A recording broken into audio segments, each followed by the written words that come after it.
Stock మార్కెట్లో invest చేసి మీ డబ్బులు డబుల్ చేసుకోవాలనుకుంటున్నారా? విజయవాడలో జరిగే సుందరరామిరెడ్డి గారి లైవ్ సెమినార్ కి అటెండ్ అవ్వండి.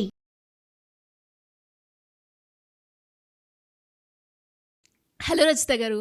హాయ్ సిరి. సో మరి సైకాలజీలో మెయిన్గా అందరూ కూడా చాలా ఈగర్గా వెయిట్ చేస్తున్నారు అని చెప్తాను. బికాస్ చాలామంది వైఫ్ అండ్ హస్బెండ్ రిలేషన్షిప్లో ఎక్కువగా జరిగే సంఘటన అంటాను.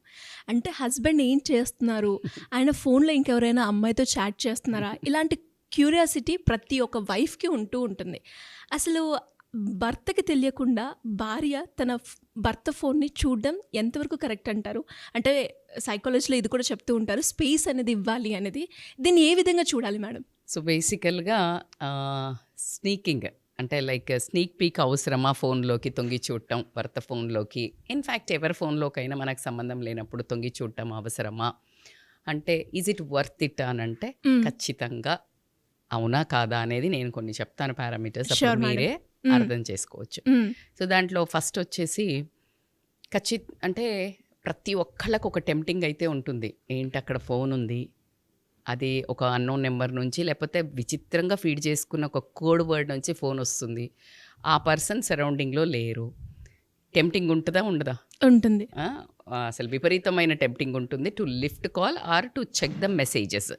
సో ఎందుకు ఏం తెలుసుకోవాలనుకుంటున్నావు first? If the messages, for example ఇప్పుడు నువ్వు ఆ మెసేజెస్ చూడాలనుకున్నావు అనుకోండి, for what reason you want to see. కొంతమందికి ఏంటంటే ఒకవేళ పాస్ట్ ఉంటుంది, అంటే ఏమైనా రివీల్ అవుతుందా, ఏం చేస్తున్నాడు, ఎక్కడికి పోతున్నాడు, రివీల్ అవుతుందా అనేది తెలుసుకోవాలని ఉంటుంది. కొంతమందికి కొత్త క్యూరియాసిటీ కూడా ఉంటుంది. సో ఈ రెండిటి వల్ల అసలు నీకు ఏం యూజ్, ఎక్కడి వరకు అని మాట్లాడుకుంటే, చాలామందిని ఇప్పుడు మీరు అడిగారు నన్ను, స్పేస్ అడుగుతున్నారు ఈ మధ్య ప్రతి ఒక్కళ్ళు. ఆ స్పేస్ ఉండాలి కదా. సో మళ్ళీ ఇది చెక్ చేయడం తప్పు, కామన్ సెన్స్ కాదు, మేనర్స్ కాదు అని మాట్లాడితే to certain point it is right. ఎందుకు అంటే మోస్ట్ ఆఫ్ ద పాయింట్ అని చెప్తాను. ఎందుకంటే నువ్వు చెక్ చేసావు, ఇప్పుడు ఫోన్ చెక్ చేస్తుంటే నీకు అందులో దొరకుండొచ్చు, దొరకకపోయి ఉండొచ్చు. కానీ ఒకవేళ దొరకనప్పుడు యూ విల్ ఫీల్ సో గిల్టా కాదా? డెఫినెట్గా, రైట్. అండ్ అసలు ఫోన్ ముట్టకూడదు, అదొక పాత్ర. అసలు ఏవి కనిపించకపోతే కూడా ఉండాలి అనే ఒక నీ ఏదైతే ఉందో, నీ ఇమాజినేషన్, నీ ఉండాలి అని నువ్వే అనుకున్నప్పుడు తొందరలోనే వస్తుంది కూడా. లా ఆఫ్ అట్రాక్షన్ వాళ్ళు, విజువలైజేషన్ వాళ్ళు చెప్తూ ఉంటారు, what you think you will get. So when you have that in your mind always, that ఉండుండొచ్చు, that energy passes because you are not trusting your partner, right. And నువ్వు check చేసుకోవడానికి ఒక ఆస్కారం కూడా ఉండి ఉండొచ్చు. ఏంటంటే ముందు ప్రియార్గా వాళ్ళు ఎప్పుడైనా చీట్ చేసి ఉండొచ్చు, you had that cheat already. So ఇంకా ఒక భయం ఉంటుంది కదా, ఈయన మారాడా లేదా, స్టిల్ హీఈస్ మెయింటైనింగా అనే ఒక అవగాహన కూడా ఉండటం వల్ల ఎప్పుడూ ఆ ఫోన్లో ఏం జరుగుతుంది అనే ఒక యాంగ్షియస్గా ఉండి ఆ ఫోన్ని ఊరికే టచ్ చేయాలని అనిపించటం. అట్లా కాకుండా కొంతమంది ఎప్పుడైనా అలా చూసినప్పుడే, అంటే చాలామంది, అంటే నాట్ ఓన్లీ వెరీ రేర్ అని చెప్పొచ్చు, బట్ వాళ్ళకు ఒక ఇన్సైడ్ ఒక అంటే ఒక యాంగ్షియస్ కానీ క్యూరియస్ అని ఏమైనా అనుకోండి, వీళ్ళ పర్సనల్ మెసేజెస్ చూద్దామా అని, పిక్స్ చూద్దామా అని, లేకపోతే మెయిల్స్ చెక్ చేద్దామా అని, ఇంకా చెప్పాలంటే ఇంటర్నెట్ సర్చ్ హిస్టరీ చెక్ చేద్దామా అని, పీపుల్ ఆర్ బికమింగ్ రిలేషన్ మీద ట్రస్ట్ను వదిలిపెట్టి ఎలా పట్టుకుందామా అని ఒక స్పై, ఒక డిటెక్టివ్, అబ్సెసివ్ డిటెక్టివ్ లాగా మారడం జరుగుతుంది. When this detective comes in to behaviour inside, don't you think నీ రొమాన్స్లో ఒక డిస్టర్బెన్స్ వస్తుంది? బికాజ్ ఇది ఎందుకు వస్తుంది అంటే, నువ్వు ఆ ఫోన్ చూసినప్పుడు ఏదో ఒక చిన్న అనాయింగ్ మెసేజ్, ఏదైనా ఒక ఇటువైపు నుంచి రెస్పాన్స్ ఉండని లేకపోని, అటువైపు నుంచి ఈ మధ్య కొంచెం కామన్ అయిపోయింది to send a love symbol, ఓ అని ఏదైనా ఒక కైండ్ ఆఫ్ మెసేజ్ అది చూడటం. అదర్వైజ్ ఈ హస్బెండ్ కానివ్వండి, ఆపోజిట్ పార్ట్నర్ కానివ్వండి, సర్చ్ హిస్టరీ ఇన్స్టాలో కానీ ఎక్కడైనా ఒక హాట్ సెలబ్రిటీని స్నీక్ చేస్తూ ఉండటము, అబ్జర్వ్ చేస్తూ ఉన్నప్పుడు చూడంగానే ఈ అమ్మాయికి ఒక రకమైన అంటే స్ట్రెస్ క్రియేట్ అవుతుందా అవ్వదా? ఖచ్చితంగా. అంటే యాంగ్షియస్ ఆ తర్వాత అది కంటిన్యూస్గా ఏముంటుంది ఒకటి యాంగ్షియస్ డెవలప్ అవుతుంది, ఆ తర్వాత ఇన్సెక్యూరిటీ డెవలప్ అవుతుంది. ఈ డిస్ట్రస్ట్ తోటి ఏం చేస్తారంటే కంటిన్యూస్గా చెక్ చేయాలని అదే యావలో ఉంటారు. అంటే they want to check the phone again and again ఎంత దూరం పోయింది. సో అసలు నువ్వు యు ఆర్ మిస్సింగ్ యువర్ మీరు లైఫ్. అన్నట్టుగానే మేడం, నిజంగానే ఒక్కసారి మనం చూసామంటే మళ్ళీ అక్కడ నుంచి మెసేజ్ వచ్చిందా, వాళ్ళ ఐస్ కావచ్చు, వాళ్ళ మైండ్ కావచ్చు, కంటిన్యూస్గా అసలు వాళ్ళు ఇంకేదైనా ఫోన్ పట్టుకొని బయటికి వెళ్ళినా ఇదే ఏదైనా call. ఆఫీస్ అని సరేలే ఇక్కడ ఎందుకు ఏదైనా ఇంపార్టెంట్ అని పోయినా కూడా వీళ్ళకి ఇదే కాల్ అనుకోవడం, వాళ్ళే మెసేజ్ చేశారు వాళ్ళ అనటం. సో ఇది ఒక రకమైన వీళ్ళ మనశ్శాంతియే లోపం. అయితే మళ్ళీ నన్ను అడగచ్చు ఏమని, మేడం అలా అంటే అసలు చెక్ చేయొద్దా, వీళ్ళు ఏం చేస్తున్నారో చెక్ చేయొద్దా అంటే ఎక్కడి వరకు కరెక్ట్? ఇంటి దొంగను ఈశ్వరుడైనా పట్టలేడు అంటారు. అంటే నువ్వు చెయ్యాలి అనుకుంటే నీకు కనిపించేట్టే చేస్తారా? నువ్వు ఒక తెలివి ఒక అడుగు ముందుకు వేస్తే తప్పు చేసేవాడు ఎన్ని మార్గాలు చూస్ చేసుకుంటాడు. ఫర్ ఎగ్జాంపుల్ నువ్వు పట్టుకున్నవే అనుకుందాం, లైక్ డూ యూ నో, ఈ చిన్నప్పటి నుంచి మనకు అందరికీ తెలుసు. అంటే ఇప్పుడు పిల్లలు చాటుకు వెళ్ళి ఫస్ట్లో సిగరెట్ తాగేవాళ్ళు లేకపోతే మందు తాగేవాళ్ళు చాటుకు వెళ్ళి తాగుతారు, లేకపోతే ఏదైనా చేయాలి అని అనుకునేది ఇలాంటి చిన్న చిలిపి పనులు, లేకపోతే సీరియస్గా అఫెండ్ అని తెలిసినవి కరెక్ట్ కాదు పెద్దళ్ళ ముందు చెయ్యొద్దు అని మనకు కొంత కామన్ సెన్స్ ఉండేది ముందు వరకు. సో అలాంటి వాళ్ళు వెనక్కి వెళ్ళి చేశారు. ఎప్పుడైతే నువ్వు డైరెక్ట్ పట్టుకున్నావు అనుకో, ఆ తర్వాత వాడు బంద్ చేయడం కాదు, నీతో తిట్లు తిన్నాడు అయిపోయింది కదా, సరే అయిపోయింది కదా అని ఎదురుగానే తాగటం, ఎదురుగానే సిగరెట్ తాగడం ఇలాంటివి చేసేవాళ్ళు.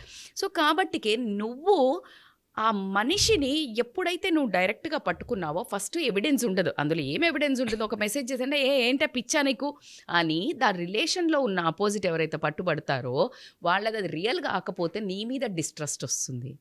అండ్ ఊరికే నువ్వు ఇట్లా ఫోబియాలో చూడటం, అండర్ స్కాన్ పెట్టుకొని చూస్తున్నావని ఎప్పుడైతే తెలిసిందో వీళ్ళెప్పుడు అప్సెట్, డిసప్పాయింటెడ్, ఫ్రస్ట్రేటెడ్ ఉంటుంది. ఆ రిలేషన్ సాఫీగా సాగుతుందా? లేదు. అంటే చాలా అంటే లోపల దూరం పెరిగిపోతుంది. మనుషులు పక్కనే ఉండొచ్చు, బట్ లోపల దూరం పెరిగి నువ్వు ఏదైతే ఒక అనుమానంతో నువ్వు మొదలు పెట్టావో ఆ అనుమానాన్ని నిజం అవ్వడానికి చాలా వైపులా ఆస్కారం అయితే ఉంటుంది. Because they lose that emotional bonding with the opposite person. So they will connect to the other wifi. I can say when your signal is cut you will connect to the other signal. అయితే మరి madam ఇట్లానే చూస్తూ ఉండాలా? నాకు already ఒకసారి జరిగింది, నేను పట్టుకున్నాను, సో ఆ ప్రాబ్లం నుంచి ఉంది కాబట్టి నేను చూస్తున్నాను అని మాట్లాడితే కనుక so then you have a solution. Because నువ్వు పట్టుకున్నంత మాత్రాన, నువ్వు అబ్జర్వ్ చేసినంత మాత్రాన, నువ్వు మానిటరింగ్ చేసినంత వల్ల నీ మనశ్శాంతి మాత్రమే కోల్పోతుంది. అది రిలేషన్ బెటర్ మాత్రం అవ్వదు. ఎప్పుడు అవుతుంది మేడం అంటే the trust between both of you, ఆ రిలేషన్ గురించి పాకులాడటం, ఆయన నేను చెయ్యాని ఒప్పుకున్నాకనే నువ్వు అంగీకరించి ఉంటావు. సో ఆ ట్రస్ట్ ఉందా మీ ఇద్దరి మధ్యలో? Because that is the only Fevikwik మన బంధాన్ని బలపరచగలుగుతుంది.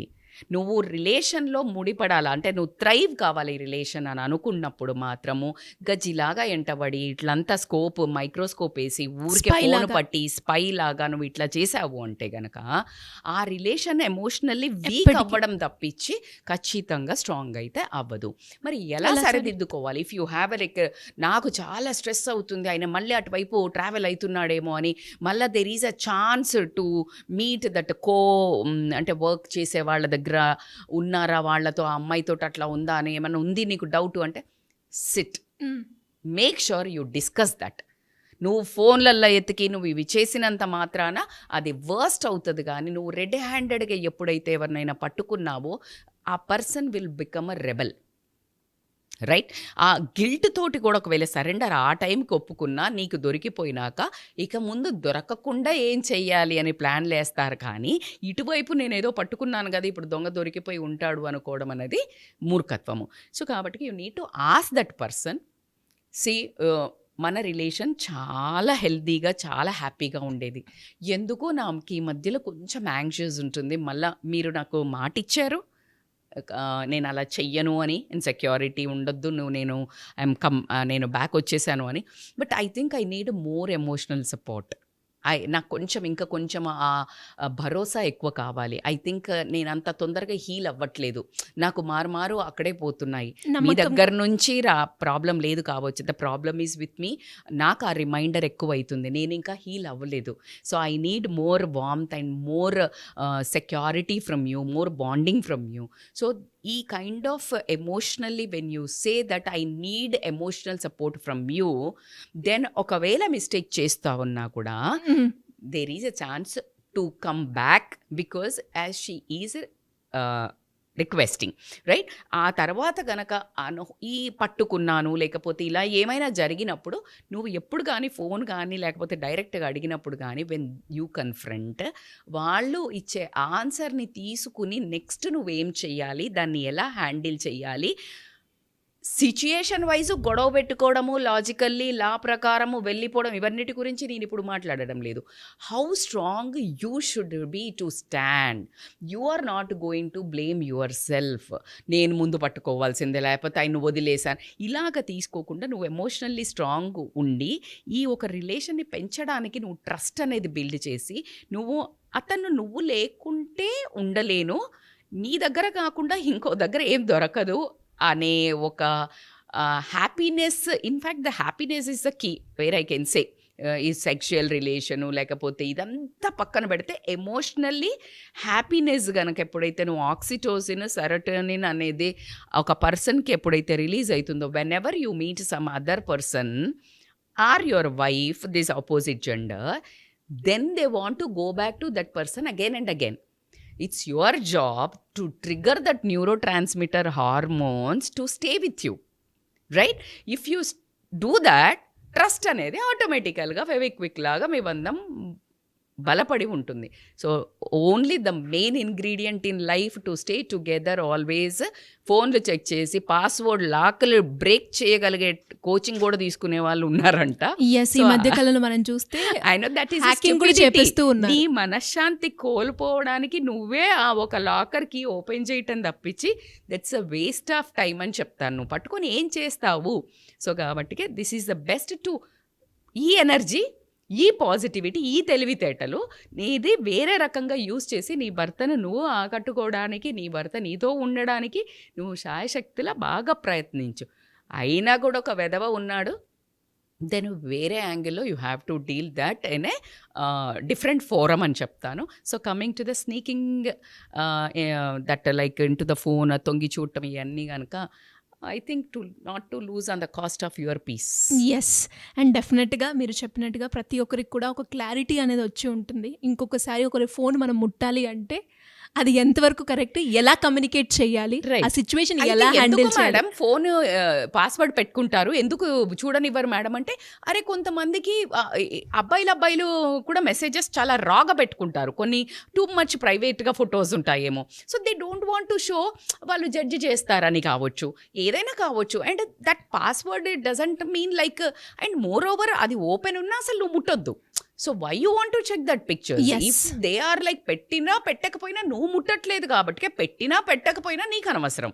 So that is nothing to do with that కాబట్టి, సో నీ సేఫ్ స్పేస్లో నువ్వు ఉండి పక్కనోళ్ళకి స్పేస్ ఇచ్చి, ఆ స్పేస్ ఇచ్చినా పోకుండా ఉండే అండర్లయింగ్ ఏదైతే ట్రస్ట్ ఉంటుందో, అండర్లయింగ్ ప్రేమ ఉంటుందో, క్వాలిటీ టైం ఉంటుందో, నేను ఇందాక చెప్పినట్టు నీ ఎనర్జీని పాస్ చేయి, హ్యాపీనెస్ని, then they will be together all the time. Super madam. మరి ఇలా ఎవరికైనా కూడా ఫ్యామిలీ పరంగా కావచ్చు, రిలేషన్షిప్ పరంగా కావచ్చు, ఇష్యూస్ అయితే వస్తూ ఉంటాయి, దాని గురించి మీ గైడెన్స్ కావాలి అంటే ఎలా అప్రోచ్ అవ్వాలి మిమ్మల్ని? They can call us on scrolling number, online or offline. మనం చూస్తూనే ఉన్నాము, లైక్ వీఆర్ గెట్టింగ్ నైస్ అంటే లైక్ క్లయింట్స్ ఇప్పుడు కూడా మన అప్రోచ్ అవుతున్నారు. So it's a privilege to help people. ఖచ్చితంగా కౌన్సిలర్ దగ్గరకు వచ్చినప్పుడు మీ పర్సెప్షన్ ఒకలా ఉంటుంది, అంటే ఇట్లా ఉంటుంది.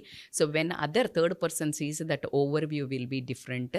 సో కాబట్టికే మీకు ఏది మంచిది, నేను కరెక్టా అని మీరు చూస్తారు, మీ ఫ్యామిలీకి ఏది మంచిది, మీ లైఫ్కి ఏది మంచిది అనేది ఒక కౌన్సిలర్ చూడడం జరుగుతుంది. కాబట్టి 100% it is a right decision to contact if you are stucked in a relation, or ముందుకు వెళ్తుందా లేదా, ఫ్యామిలీలో కానీ పిల్లలతో కానీ, లేకపోతే వాళ్ళు సెల్ఫ్ డిప్రెషన్లో ఉన్నారు, డిసప్పాయింటింగ్లో ఉన్నారు, అనుకున్నది అవ్వట్లేదు, ఇలాంటివన్నా కూడా they can contact us for help. Thank you madam, thank you so much. Thank you so much Siri.